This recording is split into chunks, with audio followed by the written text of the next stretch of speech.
Обращаюсь к гражданам России, к личному составу. Putin का तख्ता पलट लगभग तय हो चुका था। पुतिन की प्राइवेट आर्मी मॉस्को की तरफ तेजी से बढ़ रही थी। ये मान लिया गया था कि मॉस्को पर बस कब्जा होने ही वाला है। वैगनार ग्रुप के लड़ाके रोस्तोव में सेना के मुख्यालय पर कब्जे के बाद भयानक उत्साहित थे। पुतिन की राष्ट्रपति की कुर्सी जाने ही वाली थी। मीडिया रिपोर्ट्स में खबरें तो यहाँ तक आ गई थी कि पुतिन देश छोड़कर भाग चुके हैं।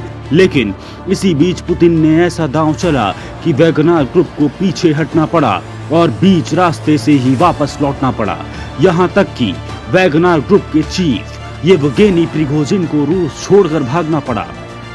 प्रिगोजिन ने अपने खूंखार लड़ाकों को ये आदेश दे दिया था कि मॉस्को पर कब्जा करके ही सांस लेना है। पूरे रूस में हड़कंप मच गया था। लग रहा था कि पुतिन ने घुटने टेक दिए हैं, लेकिन अचानक सब कुछ पलट गया।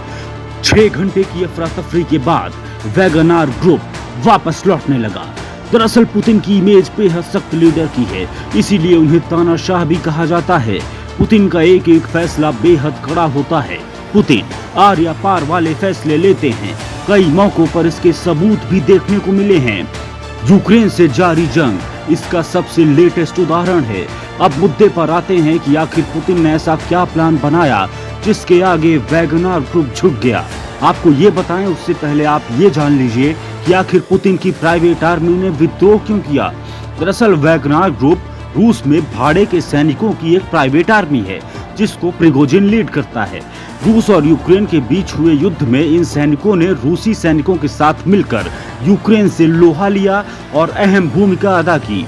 इसी युद्ध के दौरान रूस की सेना और वैगनार ग्रुप के बीच तनाव बढ़ा तो वैगनार ग्रुप के चीफ प्रिगोजिन ने रूस के सैन्य नेतृत्व को निशाने पर लेना शुरू कर दिया। उसने ये तक आरोप लगा दिया कि यूक्रेन में उनके सैन्य अड्डों पर रूस ने ही हमला किया है। रूस ने हालांकि इसका खंडन कर दिया, लेकिन येवगेनी ने रक्षा मंत्री सर्गेई शोइगु को हटाने की मांग की, जो यूक्रेन में युद्ध के लिए लंबे समय से आलोचनाओं में घिरे हैं। अब मेन बात कि प्रिगोजिन आखिर झुका क्यों। दरअसल पुतिन ने येवगेनी प्रिगोजिन की कमजोर नस पकड़ ली थी। येवगेनी को रोस्तोव शहर से जिस तरह का समर्थन मिला, उससे उसका मनोबल और पुतिन की टेंशन बढ़ गई। वैगनार आगे बढ़ने लगे, लेकिन तब तक पुतिन ने राष्ट्र के नाम जो संबोधन दिया वो नागरिकों से भावुक अपील थी और येवगेनी को चेतावनी थी। पुतिन ने कहा कि येवगेनी ने विश्वासघात किया है और हमारे पीठ में छुरा घोंपा है। पुतिन ने अपना संवाद सीधा रूस की जनता से किया और कहा कि ऐसे लोगों को जवाब देने के लिए एकजुट हो जाएं। ये तो उनकी अपील का भावनात्मक पक्ष था। इसके साथ ही उन्होंने सख्ती भी दिखाई। पुतिन ने कहा कि विद्रोह करने वालों के इरादे जैसे भी हों, लेकिन रूस की सेना उन्हें कुचल कर रख देगी। इसके अलावा पुतिन ने मॉस्को में आतंकवाद विरोधी प्रावधानों को लागू कर दिया और टैंकों को सड़क पर उतार दिया। पुतिन ने येवगेनी से टकराव की हर तैयारी पूरी कर ली। वैगनार ग्रुप के चीफ येवगेनी प्रिगोजिन और रूस के बीच शनिवार रात को आखिरी समझौता हो गया। रूस को नया राष्ट्रपति देने की बात कहने वाले येवगेनी ने महज 12 घंटे में ही ऐसी पलटी मारी कि वो समझौते की टेबल पर आ गया। बेलारूस के राष्ट्रपति अलेक्जेंडर लुकाशेंको ने वैगनार ग्रुप के चीफ येवगेनी प्रिगोजिन के साथ रूस का समझौता कराया, जिसके तहत प्रिगोजिन ने अपने सैनिकों को पीछे हटने का आदेश दिया। पुतिन ने येवगेनी के खिलाफ ऐसी सख्ती दिखाई कि वो अब रूस नहीं बल्कि बेलारूस भाग गया। इसके बाद येवगेनी प्रिगोजिन ने शनिवार देर रात अचानक घोषणा की कि अब उसका हिंसक विद्रोह का प्रयास समाप्त हो गया है। इस विद्रोह को खत्म करने में पुतिन के दोस्त और बेलारूस के राष्ट्रपति अलेक्जेंडर लुकाशेंको ने अहम भूमिका निभाई। एक मध्यस्थता की भूमिका अदा करते हुए लुकाशेंको ने रूस और येवगेनी के बीच डील कराई, जिसके बाद उसने अपने सैनिकों को वापस लौटने को कहा। लुकाशेंको के दफ्तर से जारी बयान के मुताबिक इस बातचीत के दौरान लगातार पुतिन से भी कोऑर्डिनेशन किया गया, जिसके बाद डील पर सहमति बन सकी और येवगेनी पीछे हटने को तैयार हो गया। येवगेनी अब बेलारूस में रहेगा। क्रेमलिन के प्रवक्ता दिमित्री पेस्कोव ने बताया कि निजी रूसी सैन्य कंपनी वैगनार के प्रमुख विद्रोही तनाव को कम करने के समझौते के तहत पड़ोसी देश बेलारूस चले जाएंगे।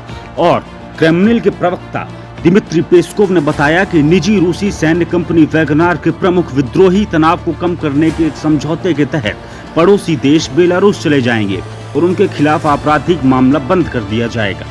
क्रेमलिन ने साफ किया है कि येवगेनी प्रिगोजिन के खिलाफ विद्रोह के मामले में आरोप वापस लिए जाएंगे और उनके साथ शामिल होने वाले सैनिकों पर भी केस नहीं चलाया जाएगा। येवगेनी खुद बेलारूस चला जाएगा। इसके अलावा जिन लड़ाकों ने विद्रोह में हिस्सा लिया था उन पर मुकदमा नहीं चलाया जाएगा, बल्कि इसकी बजाय उन्हें रूसी सेना में शामिल होने के लिए अनुबंध पर हस्ताक्षर करने का मौका दिया जाएगा।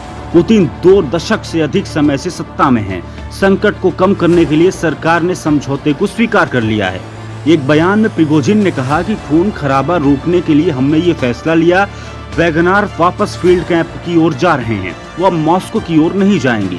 उसने कहा कि हम अपने काफिले को वापस लौटा रहे हैं। हमने मॉस्को जा रहा काफिला रोक दिया है।